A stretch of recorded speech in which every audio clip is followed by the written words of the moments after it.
Okay, so what we're going to do is review a few key things from the magnets and circular motion quiz.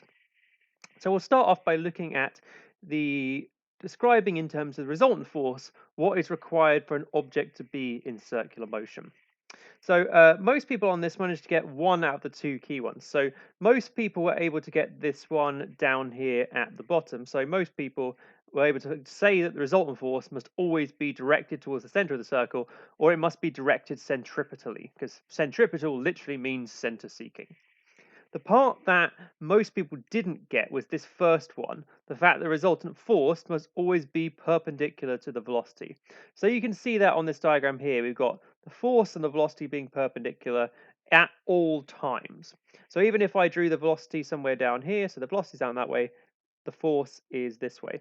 And this is the reason that the speed doesn't change, because the force is always perpendicular to the direction it's traveling in. And we should know from our force basics that if the force is perpendicular, that causes direction to change, but not speed.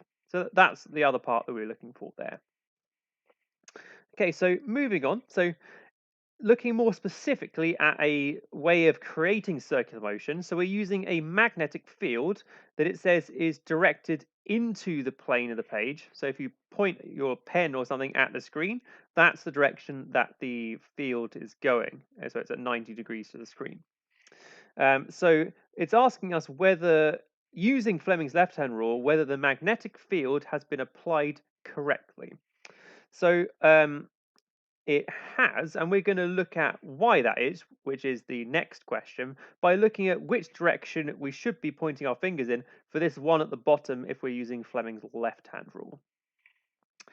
So I snapped myself a few photos of this while I was doing it so I can show you. So a lot of people just got their fingers all muddled up. So this is something we've made notes on, so you can go back and look at which finger or thumb is supposed to do which. So we really shouldn't be making mistakes here about the thumb and finger being the wrong way around here. So we've got that the field is into the page. So you can see my first finger is pointing into the plane of the screen. So the first finger is field into the plane of the screen. At the bottom, the positive charge is going to the right. So we should know that conventional current is the flow of positive charge.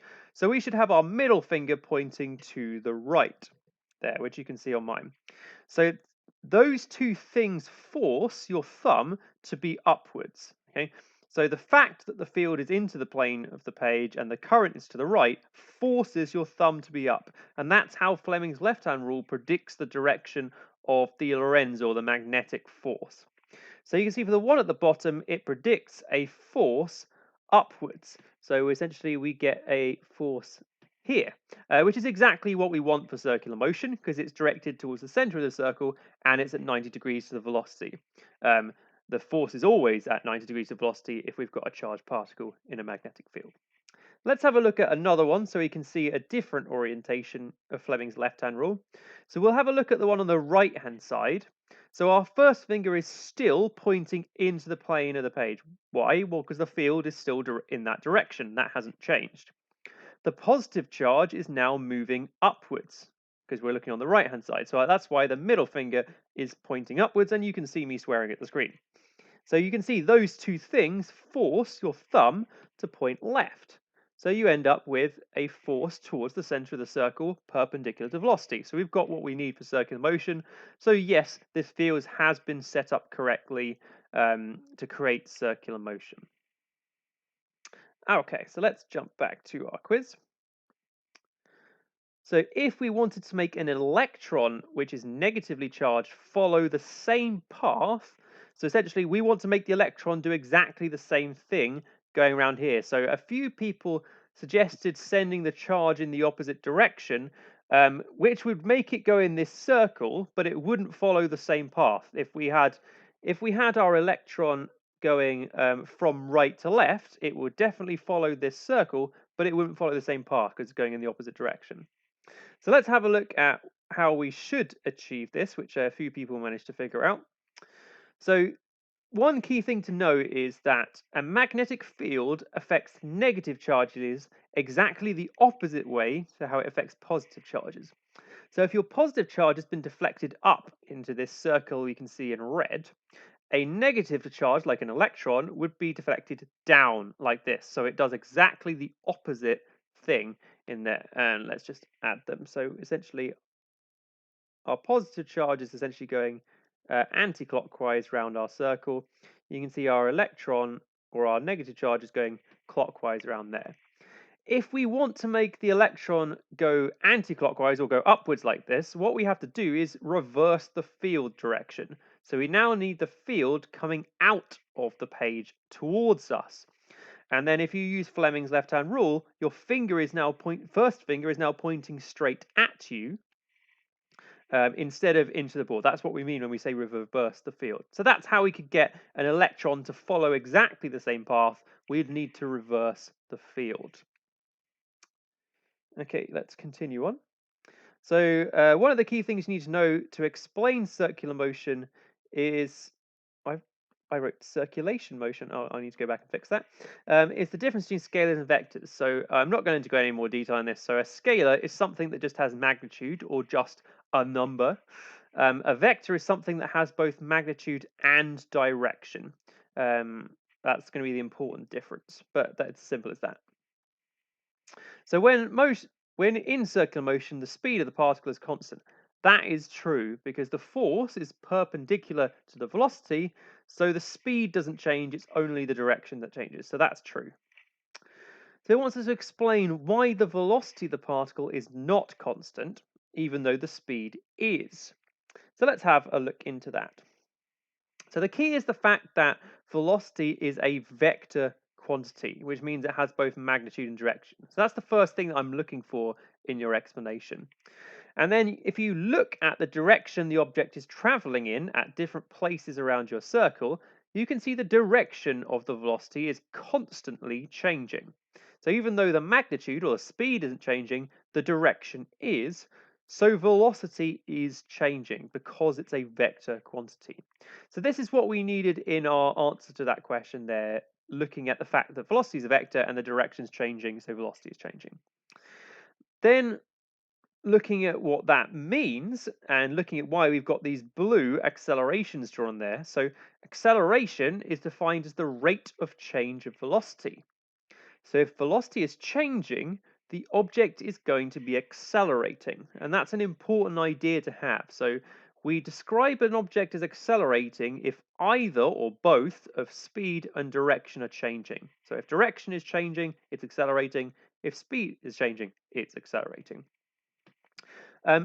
Something that I read quite a lot, which isn't true, which is why I'm picking it up, is the fact that the velocity is changing does not mean the acceleration is changing. There's a different reason that the acceleration is changing to do with the resultant force. Changing velocity does not mean changing acceleration, and that's really important because I read that quite a lot. So looking finally at Newton's second law, I'll just refresh your memory of what we actually needed to say. So this particle traveling at constant speed is not accelerating is false. That is accelerating because its direction is changing. And then finally, we'll ask to explain that using Newton's second law. So how can we use Newton's second law to explain that it's accelerating, essentially? So Newton's second law states that for an object with fixed mass, resultant force and acceleration are directly proportional. Because we meet this in its mathematical form most of the time. So if m is a constant, that means f and a are directly proportional. So if we're in circular motion, the magnitude of the resultant force is constant. Okay, and that means the magnitude of the acceleration is constant as well. Okay, so let's say, for example, the resultant force is always 20 newtons. Its direction is always changing because it's sometimes left, sometimes down, sometimes to the right, but it's always 20 newtons. And let's say the mass is 5 kilograms. That means the magnitude of the acceleration would always be 4 meters per second squared, but the direction of that acceleration would be changing all the time. So in circular motion, the reason that the acceleration is always changing is because the resultant force is always changing. It's nothing to do with the velocity whatsoever. So a key thing to take away here is that resultant force and acceleration are always in the same direction. And if your acceleration is changing, that must be because the resultant force is changing and no other reason. Okay, so that brings us to the end of a quiz. So I just wanted to give you a couple of key things I've taken away from having a look through. First one is you just have to know what each finger in Fleming's left-hand rule represents, and those are in your notes, so there's really no excuse for getting those wrong. We need to do a bit better with that one. The key things I wanted to take away in terms of forces and circular motion, which is why I put this quiz together to give us a chance to recap this, is that changing velocity does not mean acceleration is changing. It simply means that it's accelerating. Okay, so to give you an example, this graph clearly shows an object which is accelerating, okay, because we've got velocity changing. However, the acceleration here is the same all the time. So acceleration is constant, but velocity is changing. So let's break the link between those two things in our head. Changing velocity does not mean changing acceleration. If an object has changing acceleration, that must mean there is a changing resultant force that is causing that. Acceleration is always caused by resultant forces. Okay, so let's stop there.